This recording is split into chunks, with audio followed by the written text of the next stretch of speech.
देवाची प्रार्थना करतात। देवा, माझे मन तुझ्या चरणाशी एकाग्र हो। त्या मनाला संसाराच्या संकटात येऊ देऊ नकोस। तुझ्या नावाचे स्मरण आणि संतांचा समागम मला सतत घडव। भलत्याच भ्रमा, गोंधळात, संशयात मी पडणार नाही असे कर। पायाने तीर्थयात्रा आणि मुखाने राम नाम हरी नाम उच्चारण्याचा माझा नियम सिद्धीला येईल। याशिवाय माझे काहीही मागणे नाही। तुझी सेवा करण्याची संधी मला कायमची दे। ईश्वराच्या ठिकाणी असलेली आपली भक्ती दृढ व्हावी अशीच भूमिका आहे। आजच्या पूर्वरंगात भक्ती उत्पन्न होण्याची किंवा भक्ती स्थिर होण्याची साधने कोणती याचाच आपण विचार करणार आहोत। सिद्ध आचार्य म्हणतात,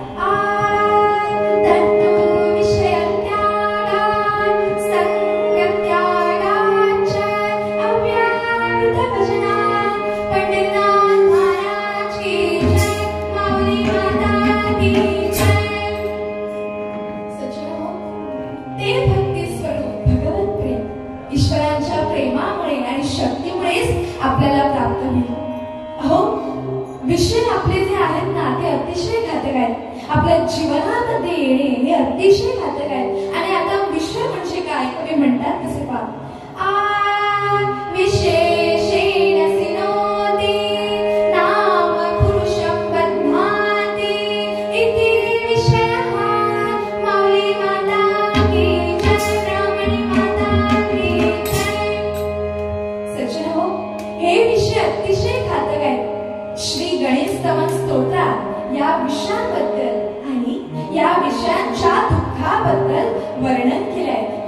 जोरात कसे पहा. विषय गोड हे लागले मनाला, विषय गोड हे लागले मनाला.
हे विषय अतिशय घातक आहे आणि म्हणून गणेश स्तोत्रामध्ये त्याचे वर्णन केले आहे.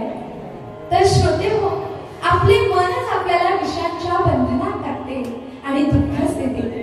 म्हणून या विषय वासनेतून मुक्त होण्याकरता उपाय काय आहे, तर फक्त आणि फक्त हरिनाम, नामस्मरण आणि राम नामच आहे.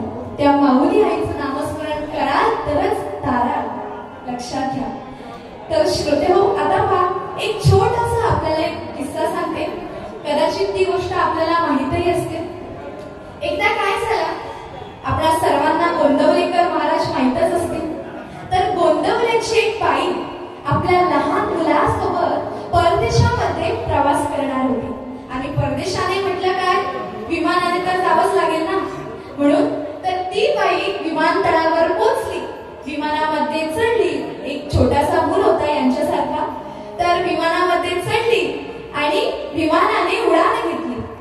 अहो, विमानाने उडान घेतली खरी, पण ते विमान जरासं मध्यांतरला गेल्यानंतर त्यांना कळण्यात आलं की विमानामध्ये काहीतरी फॉल्ट आलेला आहे. विमान डॅमेज झालंय, म्हणजे काहीतरी मिस्टेक, चुका झाल्या त्या विमानामध्ये. आणि हो श्रोते हो, पहा कसं असतं ते. आणि सगळ्यांची धांदल उडाली, सगळ्यांना सांगण्यात आलं ना, सगळे खूप घाबरले. हो, काही सुसेनासे झालं.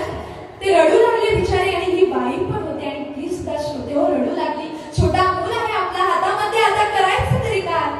नंतर सगळ्यांना थोड्या वेळात पॅराशूटाचं जॅकेट घालायला दिलं.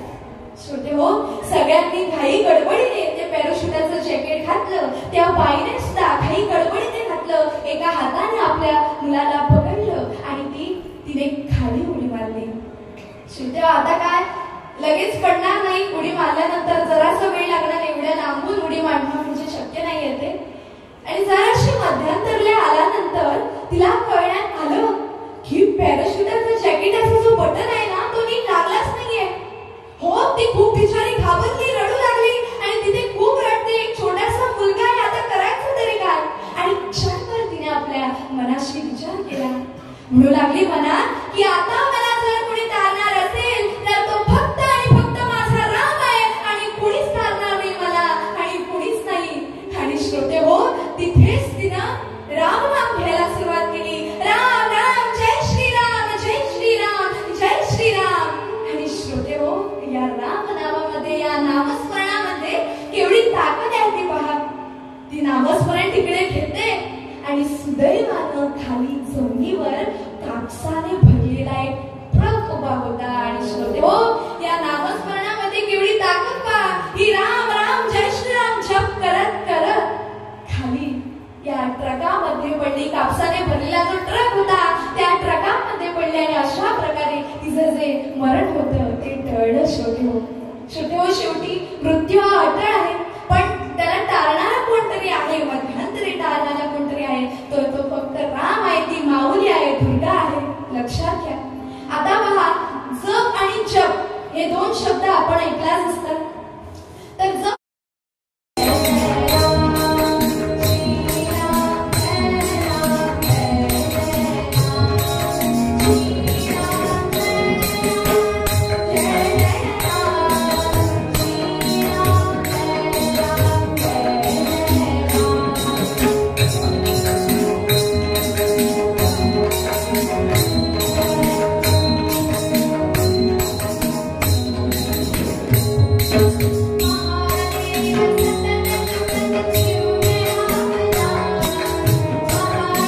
22 जानेवारीला ना आपल्या इतक्या एवढ्या वर्षाचं जे स्वप्न होतं ते पूर्ण झालं.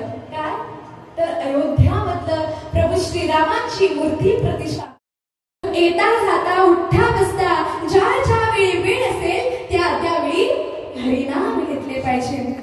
श्रोते हो, कुठलीही गोष्ट अति केली तर ती माती होते, पण नामस्मरण संगीत असले कीर्तनाचे कार्यक्रम म्हणा तर अति केली तर त्याचे माती होत नाही तर जीवनाचे मोती होते.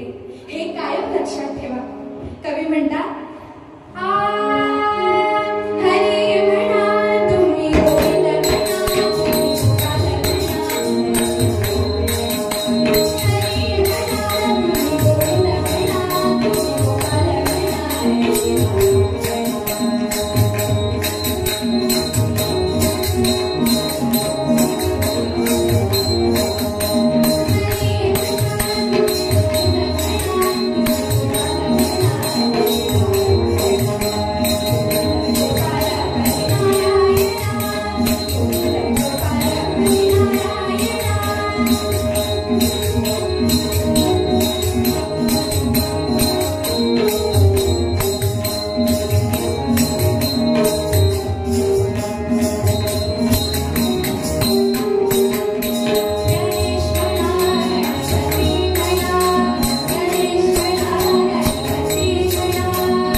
आपण आख्यानाला सुरुवात करूया.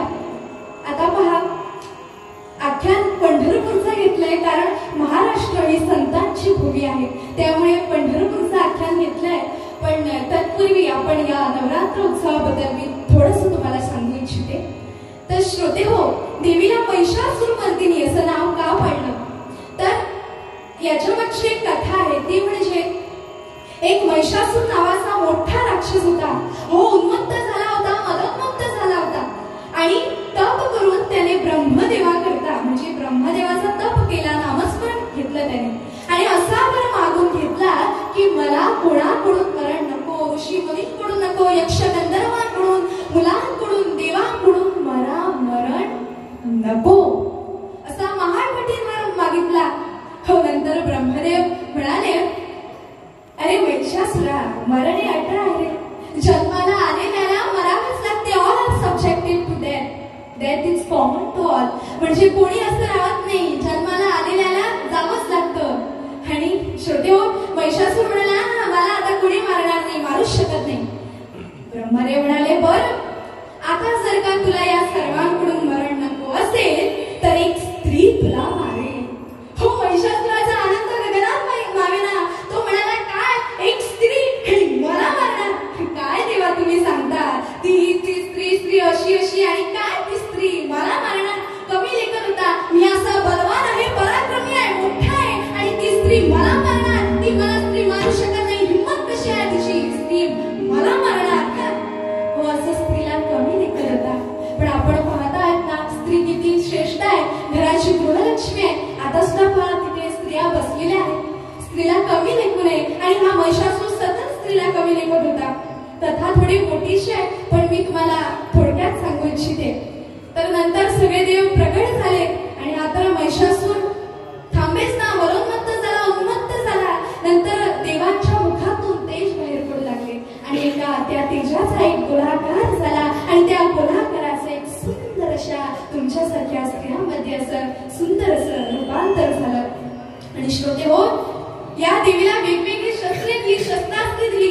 पिनाकधारी शंकराने त्रिशूळ दिले, अग्नीने परशु दिला, पाश दिले, शक्ती दिली, तेज दिले आणि श्रोते हो, क्षीरसागराने देवीला अलंकार दिला आणि या हिमालयाने देवीला वाहन म्हणून सिंह दिला आणि अष्टदशभुजांची देवी अशी प्रकट झाली आणि युद्धाला उभी राहिली. हो आणि युद्धाला उभी राहताच अनेक महिषासुराने आपले दूध पाठवले. सर्वात प्रथम महिषासुराचा दूध केला आणि देवीशी युद्ध करू लागला. हो काय, या देवीशी काही झालेच ना. आणि नंतर जोरात त्यांचं युद्ध झाले. इकडून देवी बाण सोडते आणि तिकडून तो असं करता करता देवीने त्याला ठार केले. असे अनेक दूत पाठवले आणि नंतर काय श्रोते हो, थांबेच ना, देवी तर एकेकाला मारू लागली. आणि नंतर हा महिषासूर म्हणाला, मी असताना ही गर्जना कोण आहे, पण आहे तरी कोण, कोणाची एवढी हिंमत आहे, मी असताना कोण आहे तरी कोण. आणि म्हणून स्वतः या युद्धभूमीवर सज्ज झाला युद्ध करायला. आणि श्रोते हो, या महिषासुराने रेड्याचे रूप घेतले, महिष झाला, सिंह झाला, असे गज झाला आणि देवीने गजाकार धारण करून या गजाची सोंड म्हणजे महिषासुराची सोंडच कापली आणि आपला पराक्रम दाखवला. शेवटी ऐकना, नंतर देवीने त्याच्या छातीवर पाय ठेवला आणि म्हणू लागली, महिषासुरा आता तुझा वध जवळ आलाय, तू आता थांबू शकणार नाही. स्त्रीना तू कमी लेखल होता ना, हे प्रायश्चित्त भोग आता. आणि म्हणून देवी मारायला गेली. त्याबरोबर महिषासुराने जोरात देवीच्या नावाने गर्जना केली, देवी देवी, महिषासुरमर्दिनी म्हणजे देवी देवी. आणि नंतर देवी प्रसन्न झाली त्याच्यावर. म्हणू लागला महिषासूर, देवी खरंच माझी मोठी चूक झाली, मला माफ कर, मला माफ कर. आणि ही माफी मागितल्यानंतर देवी म्हणाली, ठीक आहे, तथास्तु. आता देवी म्हणाली की बघ, आता तुझं मरण हे अटळ नाहीये, तुला मरावंच लागणार, पण एक कुठला तरी एक वर माग माझ्याकडे. त्यावर महिषासूर म्हणाला, देवी माझी फक्त एकच एवढी इच्छा आहे, तू पुरी करशील ना. ही इच्छा आहे माझी की तुझ्या नावाशी माझं नाव जोड, माझा उद्धार कर. देवीने तथास्तु म्हटले आणि जा, तुला मिळालं सगळं, तुला जे काय पाहिजे ते. आणि श्रोते म्हणून देवीला महिषासुरमर्दिनी हे नाव पडलं. बोला महिषासुरमर्दिनी माता की जय. आणि श्रोते अशा प्रकारे या देवीला नाव पडलं आणि नंतर या महिषासुराचं वध झालं. अशी ही कथा आहे. आता आता कीर्तनाचा मध्यांतर झालाय, आपण नंतर आख्यानाला सुरुवात करूया. तर कीर्तनाच्या पद्धतीप्रमाणे सर्वांनी ताठ बसावे, डोळे मिटावे, हाताने जोरात टाळी वाजवावी आणि माझ्याबरोबर या देवीचं नाव घेऊ.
दुपारचे 12 वाजले होते आणि एक भक्त भगवंतासमोर उभा आहे, तुमच्यासारखा भक्त आहे, उभा आहे तो, आणि याच्यामध्ये संवाद सुरू आहे, भक्ती सुरू आहे, प्रार्थना सुरू आहे म्हणूया.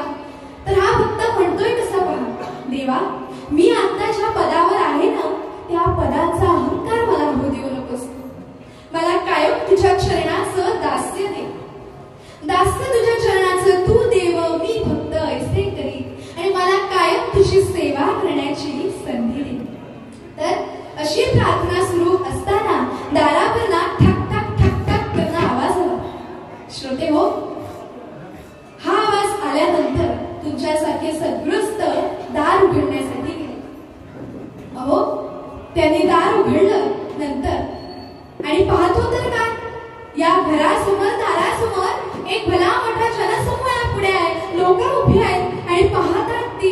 आणि श्रोते हो, ही लोक या पंथाकडे काहीतरी मिळेल या दृष्टीने पाहतात, काहीतरी मिळेल या आशेने पाहतात. आणि श्रोते हो, ही माणसं कोण होती, तर ही माणसं पंढरपूरच्या आजूबाजूच्या पंचकोशीतली लोक, ही दामाजी पंथाकडे मदतीसाठी आले होते. आता आपण दामाजी पंथांचं आख्यान ऐकणार आहोत.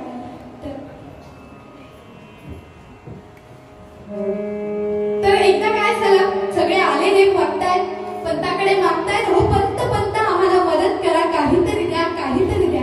आता श्रोते हो, तुम्ही म्हणणार की ही माणसं काय मागतात दामाजी पंथाकडे, की प्रसंग असा घडला होता काही दिवसांपूर्वी की बादशाने फरमान सोडला की हे हिंदूंनी पिकवलेलं धान्य फक्त आणि फक्त मुस्लिमांनाच द्यायचं आणि या हिंदूंच्या लोकांना द्यायचं नाही, एक कणही त्यांना द्यायचा नाही. आणि समजा दिलं तर गाठ माझ्याशी आहे असं खडसावून सांगितलं होतं. श्रोते हो, आणि नंतर काय, ही माणसं नंतर सगळी आली दामाजी पंथाकडे आणि म्हटलं कसे पंत पंत आम्हाला मदत करा, आम्हाला काहीतरी द्या. आता श्रोते हो, दामाजी पंथाकडेच का, तर रसिको फक्त देवदेव म्हणून चालत नाही, काहीतरी काम करायला हवं, कष्ट करायला हवे आणि नंतर भगवंत ती माऊली आई आपल्याला नक्कीच त्यामध्ये यश देते. आणि म्हणून दामाजी पंथाकडे ते म्हणजे दामाजी पंत बादशाहाकडे कामाला होते, त्यांना सांगितलं होतं त्यांच्या कोठरामध्ये हिंदूंनी पिकवलेलं धान्य ठेवलं आणि खडसावून सांगितलं की हे धान्य हिंदूंना द्यायचं नाही, फक्त मुस्लिमांनाच द्यायचं. हा तर अन्याय आहे ना. राम राम राबायचे हिंदूंचे लोक, कष्ट करायचे हिंदूंच्या लोकांना, घाम गाळवला त्या शेतामध्ये हिंदूंच्या लोकांनी आणि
काही झालं तरी पत्नींना विचारायचं, असं दामाजी पंतांचं होतं. तर ते आपल्या पत्नींना विचारायसाठी गेले की अगं घडलेला प्रकार सांगितला की अशी माणसं आली आहेत माझ्याकडे धान्य मागतात, मी काय करू? मी तर आदेशाने मांडलेला माणूस आहे, त्या बादशाने मला सांगितलं की धान्य देऊ नका, मी काय करू? पत्नी जराशी वचड होती. ती म्हणाले, अहो काय प्रत्येक गोष्टी एवढ्या गोष्टीसाठी मला विचारतात, ज्यांचं धान्य आहे त्यांना देऊन टाका, काही झालं तरी पत्नी बायको एवढंच तुम्हाला दिसतं का हो? जरा विनोदाचा भाग आहे. तर अशी पत्नी म्हणते, काय तो बादशाह करेल त्याचं नंतर आपण बघून घेऊया. खणखर होती ती बाई. आणि नंतर दामाजी पंत म्हणतात, अगं पण बादशाहचा अंबल आहे त्यावर. पत्नी म्हणाला, हो काय तुम्ही माझ्यापुढे बादशाह बादशाह म्हणतात? आपला बादशाह फक्त एकच आहे. कोण आहे? आपला बादशाह फक्त आणि फक्त माझा पंढरपूरचा पांडुरंग आहे, विठ्ठल आहे. आणि आपला बादशाह कोण नाही, मिनिस्टर वगैरे आहेत पण सगळे त्यांच्या खाली आहेत. आणि श्रोते, आपला बादशाह सुद्धा आहे. कोण? एकच आहे. कोण आहे? तर ती माऊली आई आहे, दुर्गा आई आहे, आणखी कोणीच नाहीये. तर श्रोते, असं झालं. पत्नींना विचारल्या होत्या, त्यांनी बिचारांनी खांब कळवले, त्यांचं धान्य द्या, काय मला काम आहे, चला चला बघू. आणि श्रोते असं त्यांना धीर दिला. आणि दामाजी पंतांना हेच हवं होतं. आतून तळमळ होत होती त्यांना धान्य द्यावंसं वाटत होतं, पण काय करणार, आदेशाने बांधलेले होते ना ते. म्हणून एकदा पत्नीकडून धीर आला तसे ते चेहऱ्यावर स्मित हास्य ठेवत असे पळून पळून नाचत नाचत बाहेर ही खुशखबरी सांगण्यासाठी गेले. पण श्रोते कसं असतं, दामाजी पंतांच्या गतीवरनं प्रगती कळली या बाहेर असलेल्या लोकांना. आपलं पण तसं नाही ना. माऊली आईचा जो भक्त असतो त्याच्या बोलण्यावरनं, आता मी बघितलं तुमच्या बोलण्यावरनं, हावभावावरनं, तल्लीन होतात कीर्तनामध्ये, त्याच्यावरनंच कळतं की आपल्यावर संस्कार किती चांगले झालेले आहेत त्या गावावर, त्या माऊली आईच्या कृपेने. तसंच दामाजी पंतांचं होतं, त्यांच्या गतीवरनं यांना प्रगती कळली. आणि दामाजी पंत आले आणि ते बाहेर माणसं होते, ती म्हणतात तसे पहा, हा हा हा काहीतरी खुश बातमी आहे बुवा, काहीतरी खुश बातमी आहे. हे दामाजी पंत आले, दामाजी पंत आले. आता आपल्याला घाबरायची गरज नाहीये. बाबांना उठा, रडू नका, पंत येतात पहा, आले आले आले. आणि श्रोती असे पंत धोतर पकडून आले, दारावरती उभे राहिले, कमरेवरती हात ठेवला आणि म्हणू लागले, झालं आपलं काम, आता आपल्याला काळजी करायची गरज नाही. तो पांडुरंग आहे, तो विठ्ठल आहे, त्याने आपलं काम केलेलं आहे. आणि आपल्या कमरेला विठ्ठलाची जी चावी लावली होती ती चावी अशी काढली आणि थेट फेकली त्या लोकांमध्ये उभा असलेल्या कृष्णाजी पंत या नावाच्या माणसाकडे. शेवटी हा माणूस बादशाहकडे कामाला होता, पण दामाजी पंतांच्या हातात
आपल्या कष्टाचं बघून ते भावूक झाले लोक, त्यांना फार आनंद झाला. अहो केवढ्या पिशव्या होत्या, केवढं धान्य होते. आणि या बादशहाने सांगितलं त्या हिंदूंना धान्य द्यायचं नाही. शेवटी त्यांना पिकवलं होतं ते त्यांनाच नाही. आणि कोठारा उघडला, सगळेजण खुश झाले. कवी म्हणतात कसे पा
ही माणसं पोचली, दांड्या मोठमोठ्या घेऊन क्रोधाने पोचली. तर केव्हा दुपारी बरोबर 12 वाजता दामाजी पंत त्यावेळेला जेवायला बसणार होते.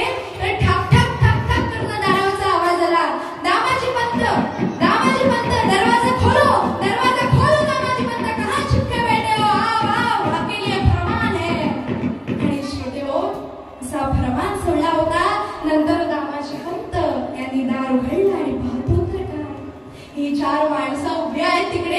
क्रोधाने बघतायत त्यांना. दामाजी पंत तुमच्यासारखे शांत. ते म्हणू लागले, बाबा काय झालं, क्या काम है? तेव्हा ते म्हणाले, आपके लिए फरमान है. दामाजी पंत म्हणतात, फरमान? कैसा फरमान? तेव्हा ते म्हणाले, ए लीजिए, बादशाह ने आपको फरमान भेजा है, आपको अभी चलना है, अभी जाना है. त्या दामाजी पंतांनी फरमान बघितला आणि त्यामध्ये लिहिलं होतं की तुम्ही धान्य लुटलं नव्हे, इकलं आणि त्याचे पैसे घेतले ते माझ्या परवानगी शिवाय. म्हणून तुम्हाला मोठी शिक्षा होणार आहे, मारणार आहे, म्हणजे खूप मोठी शिक्षा होणार आहे तुम्हाला. आता तुम्ही लगेच या. आणि श्रोते हो, नंतर दामाजी पंत म्हणाले, अभी जाना है? तेव्हा ते म्हणाले, हा अभी जाना है, चलो चलो, कोई बहाना नहीं चलेगा, कोई बहाना चले, चलो चलो. ते म्हणाले त्यांना लगेच घेऊन येऊ द्या, पण त्यांना नंतर सांगूया ना की हे दामाजी पंत आम्हाला सापडत नव्हते, उशिरा सापडले म्हणून आम्हाला उशीर झाला. असं त्यांना खोटं काहीतरी सांगूया, त्यांना काय कळतं, आम्हीच हुशार आहोत असं ते म्हणू लागले. आणि श्रोते हो, जेवणाचा विषय आला आणि चौघे जण जेवायला बसले. पण श्रोते हो, कसं असतं, संतांवरचं सात्विक अन्न खाल्लं ना की वृत्तीत फरक पडतो. आपण काय खातो, काय जेवतो ना, त्यावर आपले विचार अवलंबून असतात. नाही ते खाणाऱ्यांचे विचार नाही ते असतात. तामसिक अन्न खाणाऱ्यांचे विचार तामसिक असतात. जो राजसिक अन्न जेवतो त्याचे विचार राजसिक असतात. आणि जो तुमच्यासारखा सात्विक अन्न जेवतो त्याचे विचार सात्विक असतात. आणि श्रोते हो, कसं असतं ना, स्वयंपाक करणाऱ्या स्त्रीनं चांगल्या मनानं स्वयंपाक करावा आणि समजा मनात शिव्या घालत स्वयंपाक केला ना, माझ्याचकडे सगळे जेवायला येतात, चपाट्या मीठ टाकायच्या, भाज्या पण मीठ चिरायच्या, आले मोठे मिचक्या मला जेवायला. आणि असा जर मनात धरून विचार केला तर तो पदार्थ आपल्या अंगी लागत नाही. अपवाद सोडा, आपल्यासारख्या चांगल्या स्त्रिया इथे आहेतच जे चांगल्या मनाने स्वयंपाक बनवणार. आपल्याला कोणाला मी म्हणत नाही, त्यावेळीची गोष्ट सांगते. फक्त हेतू एवढाच की चांगल्या मनाने स्वयंपाक करावा. नाहीतर नाही म्हणणार की कीर्तनबाई आली होती आणि त्यांनी आम्हाला असं म्हणून गेली, तर आपल्याला मी म्हणत नाहीये, आपल्यासारखी चांगली माणसं आहातच की कथा कीर्तनाला बसला आहात. तर श्रोते हो, माझ्या पदरचं वाक्य सांगत नाही, मी देवी भागवतातला प्रसंग सांगते की समजा घरात भांडण झालं तर त्या दिवशी त्या स्त्रीने स्वयंपाक करू नये. कारण तर त्या भांडणाचे जे सिम्पटम्स असतात ना, ते पदार्थामध्ये मिसळतात आणि तो पदार्थ अंगी लागत नाही. आणि समजा घरात भांडण झालं तर त्या स्त्रीने आपल्या म्हणजे काहीतरी श्लोक लावून ठेवावं, संगीत लावून ठेवावं, नामस्मरण करून स्वयंपाक करावा. आणि त्या देवीला नमस्कार करावा की या माऊली आईला, अन्नपूर्णीला, की देवा मी आता स्वयंपाक करायला घेते, बरं माझ्यावर कृपा कर हा, अशा मनानं स्वयंपाक करावा. आणि आता सत्यनारायणाची पूजा असते, तिकडचा जो शिरा असतो ना, तो आपल्याला अधिक चांगला लागतो. एरवी शिरा तो शिरा, आपण घरी पण शिरा करतोच, पण तो शिरा का लागतो? कारण त्या वातावरणाचे सिम्पटम्स असतात ते त्यामध्ये मिसळतात. म्हणून आपल्याकडे गुरुजी लोक सांगतात की एखादं मंगल कार्य आपल्या घरामध्ये असेल तर एक कमीत कमी एखादा तरी पदार्थ आपल्या त्या मंगल कार्य जे करणाऱ्या जागा आहेत तिथे करावा. कारण म्हणजे आपल्याला मी पुन्हा हेच सांगते की कारण ते वातावरणाचे जे अंश असतात त्यामध्ये पदार्थामध्ये मिसळतात. आणि शेवटी श्रोते हो, माझं सांगणं एवढंच आहे आपल्याला. आता आपण बाहेर ऑर्डर देतो, तो भाग वेगळा आहे, पण कमीत कमी एक तरी पदार्थ शिजवावा. इकडच्या म्हणजे महाप्रसाद असेल तिथे काही कार्यानिमित्त, तर तो महाप्रसाद पहा, ते जेवण पहा आणि आपल्या घरातलं जेवण पहा. इथलं आपल्याला चांगलं लागणार ना? तर तसंच आहे. परिणाम जेवून घ्या. चौघे जण जेवले आणि श्रोते हो, मिचक्या मारत बोट चाटत जेवतात.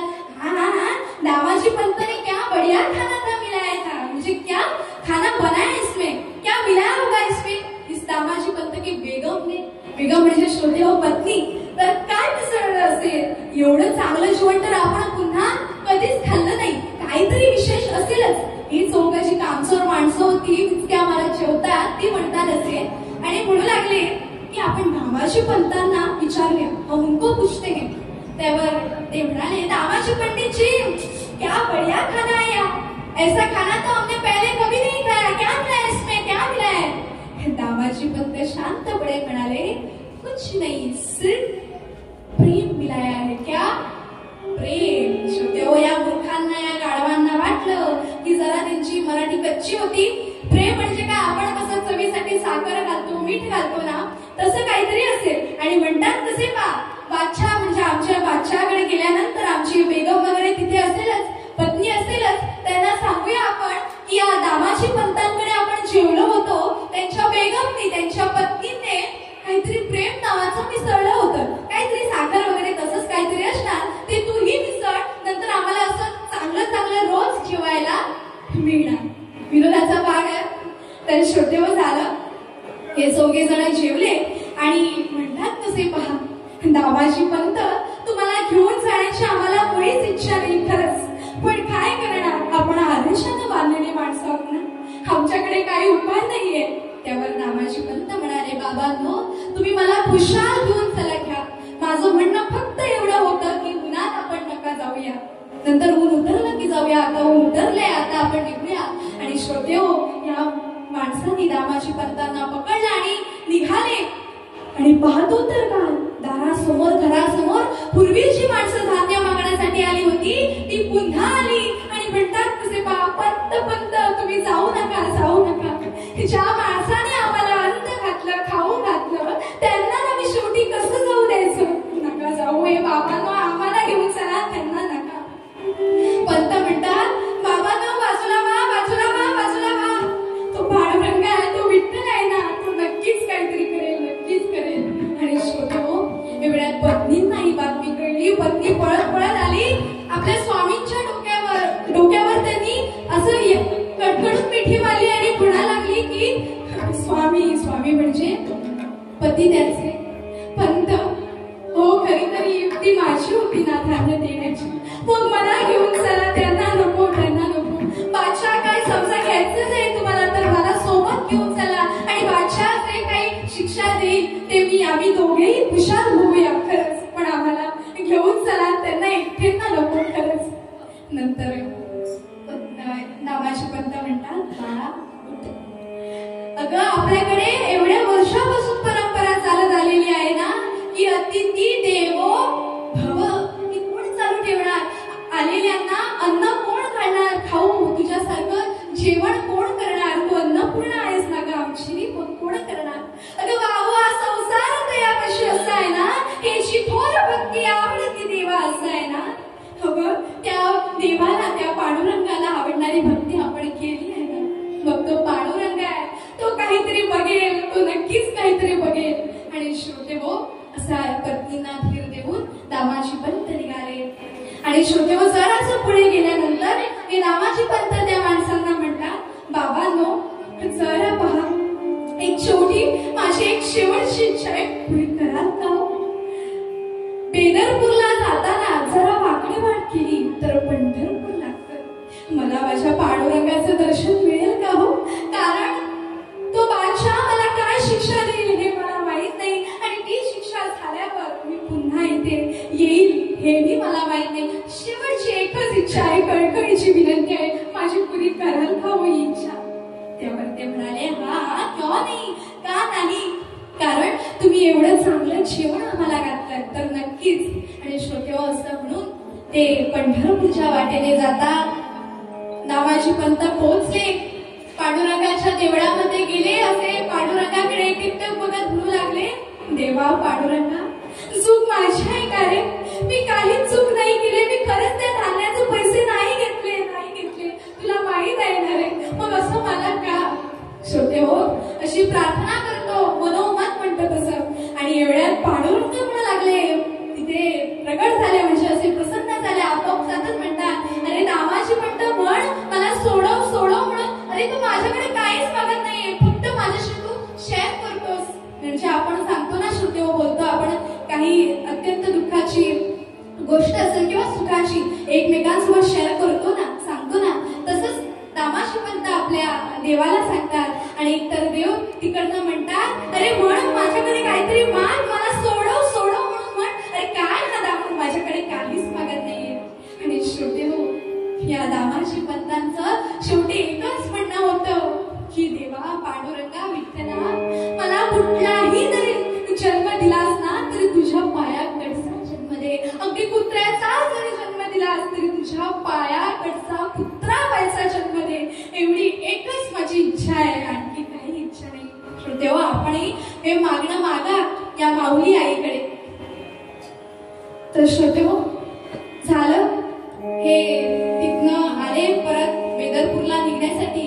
आणि श्रोतेहो, पाहतो तर काय भगवंत तिकडे आले आणि म्हणतात कसे पहा, हा दामाजी पंत तर काहीच मागणार नाही.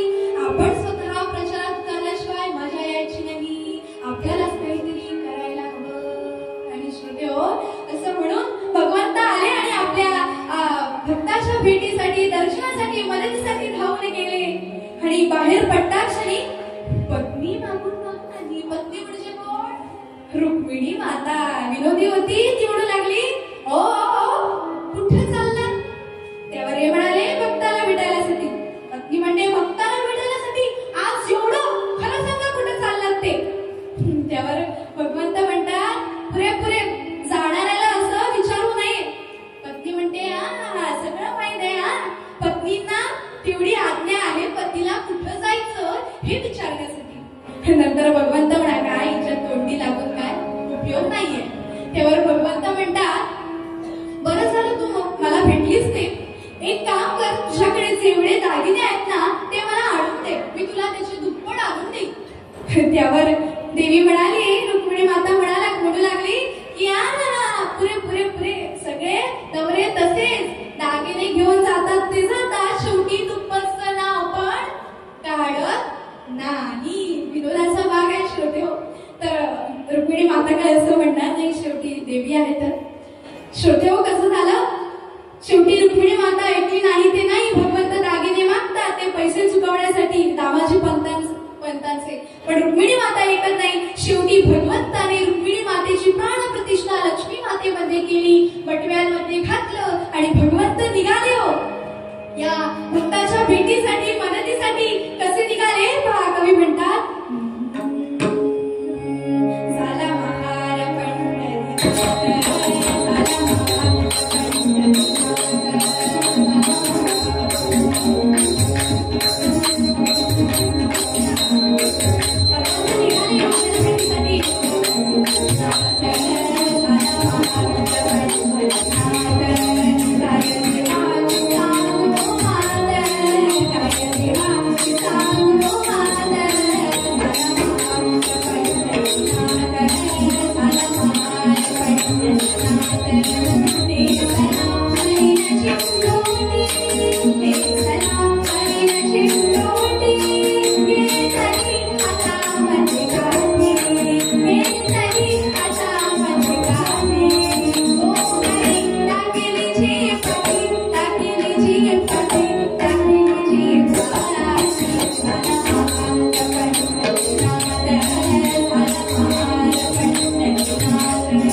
त्यावर भगवंत म्हणतात चिठ्ठी आणली आहे ना. आणि श्रोतेहो,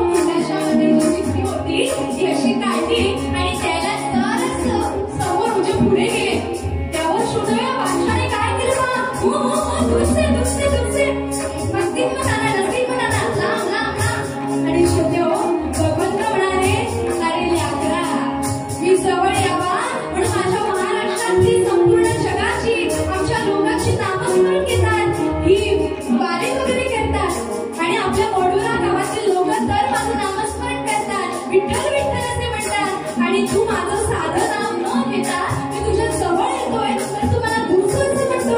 ठीक आहे, दूरचे तर दूरचे म्हणजे लांब तर लांब म्हणतात तसे बा म्हणतात शास्त्रात कानिली चिठ्ठी, शास्त्रात कानिली चिठ्ठी, की तो तुझ्या जगतेनी, की तो तुझ्या जगतेनी, लावलेलं विकालीची कुठी, विकालीची कुठी, विकालीची सोनी, मला महाराज पंढरीनाथ, मला महाराज पंढरीनाथ, दादा महाराज पंढरीनाथ. उंडाशाचं बांधली चिठ्ठी फेकली तुळजाच्या चिठ्ठी. उंडाशामध्ये जी चिठ्ठी होती ती फेकली आणि बादशाने ती चिठ्ठी वाचायला घेतली होती. त्या चिठ्ठीमध्ये असं लिहिलं होतं की मी माझ्या नोकरासोबत विठू महार या नोकरासोबत चिठ्ठी पाठवली आहे, त्यासोबत पैसे पाठवले आहेत, ती तुम्ही वाचा आणि नंतर माझ्या नोकराला सोडा. ते तुमचे पैसे किती आहेत ते घ्या.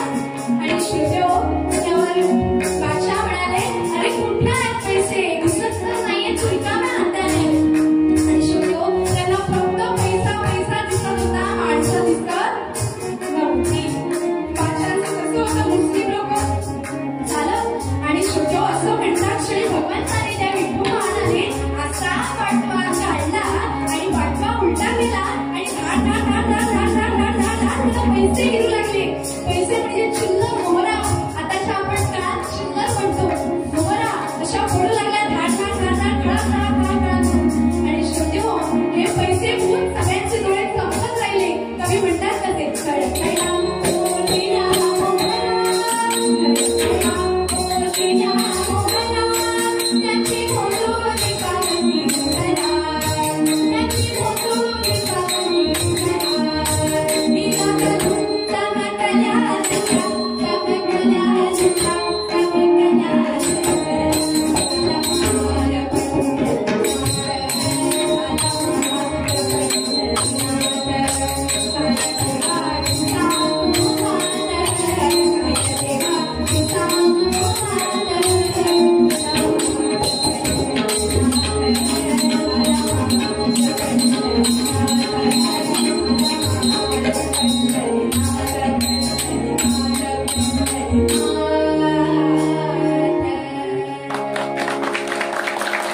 मला महार पंढरीनाथ, मला महार महाराज रूप घेतलं, भगवंत निघाले.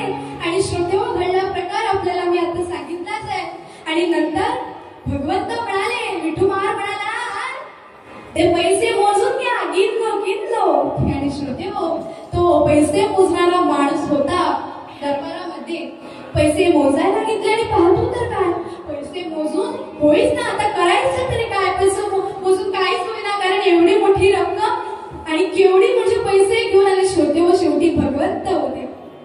आणि झालं, हा पैसे मोजणारा माणूस होता, तो हळूच बादशाहकडे आला आणि कानामध्ये म्हणू लागला, बादशाहजी एवढे पैसे म्हणजे इतने पैसे तो हमारे दरबार में भी नहीं है, म्हणजे इतके पैसे आमच्याकडे सुद्धा नाहीयेत, या नोकराकडे कुठून आले एवढे पैसे.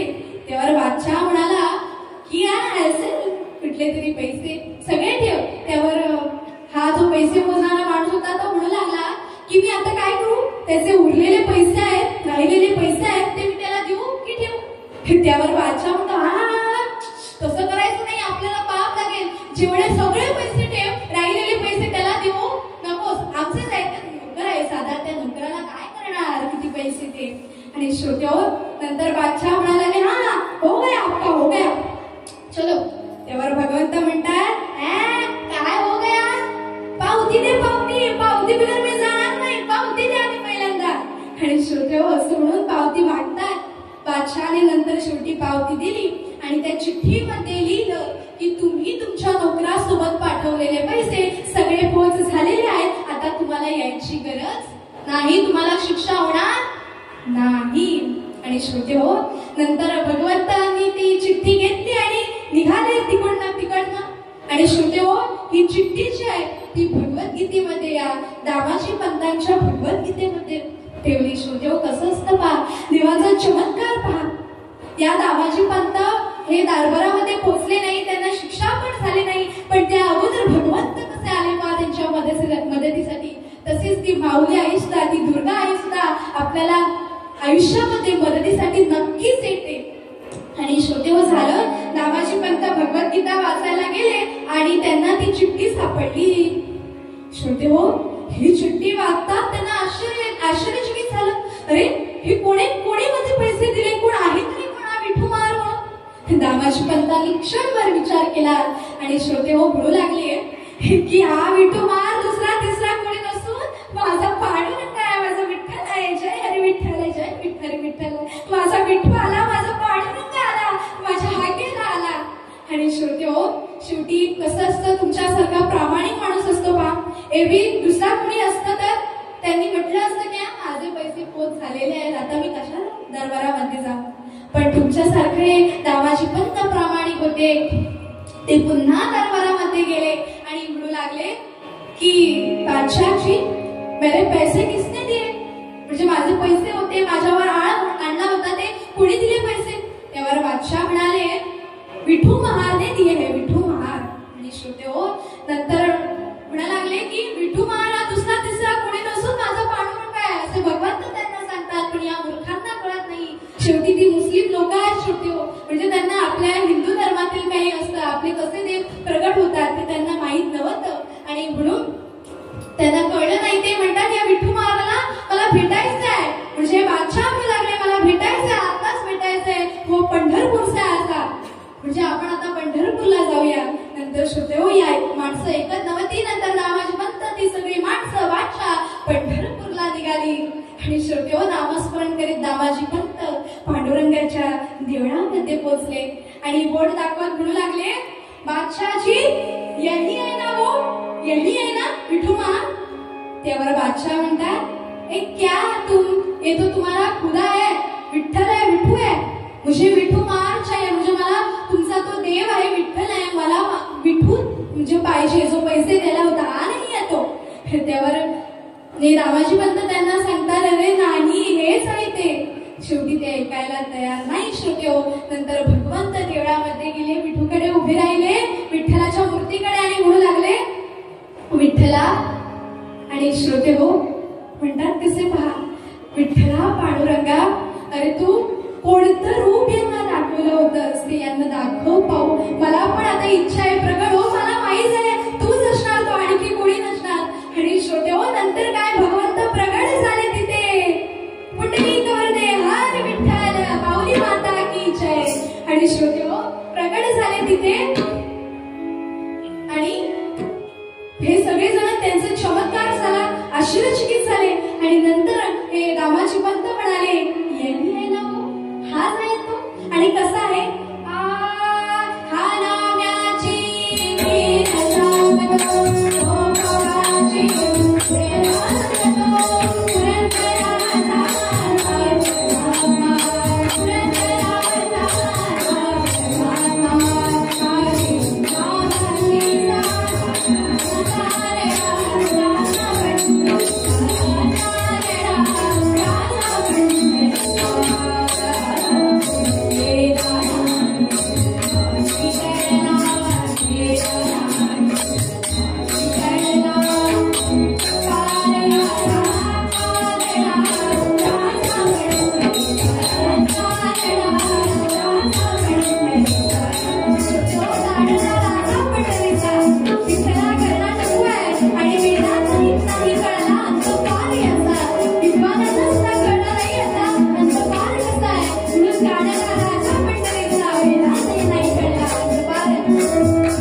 असू द्या काही खरंच खूप धन्यवाद. एवढं प्रेम तुम्ही आम्हाला दिलं.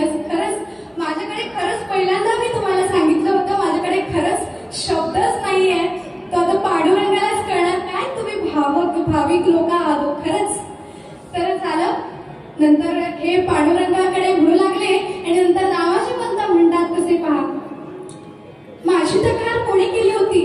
नंतर या बादशाने बोलावून आणलं की या कृष्णाची पंताला बोलावून आणलं आणि ही तक्रार या माणसाने केली होती. आता याला काय शिक्षा द्यायची नाही ते तुम्ही सांगा. नंतर दामाजी पंत म्हणाले यांनी माझी तक्रार केली होती ना, आणि त्यांची शिक्षा ही कशासाठी तक्रार केली होती की माझं तहसीलदार हे पद मिळवण्यासाठी ना.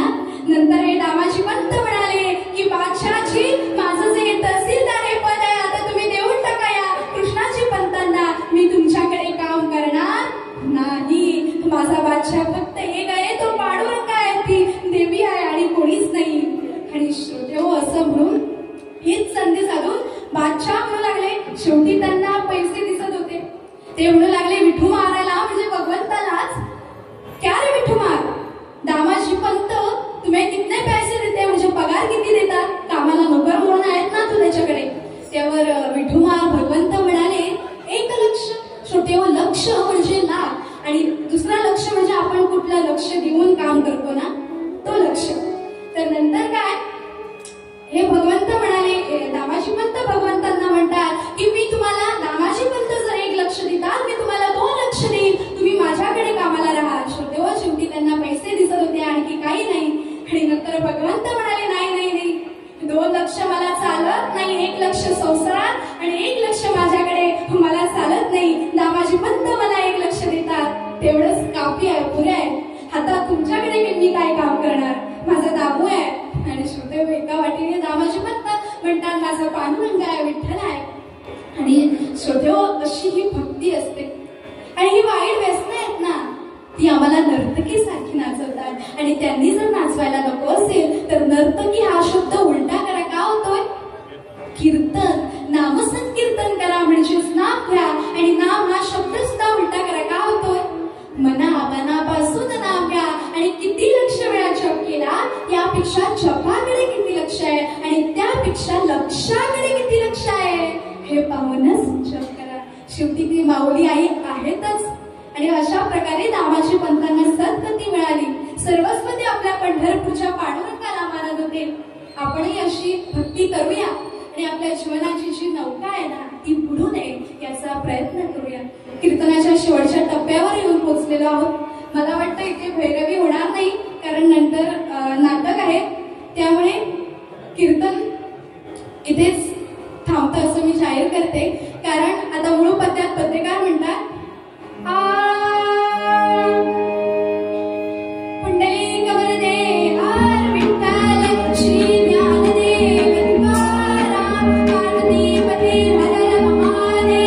मंगलमूर्ती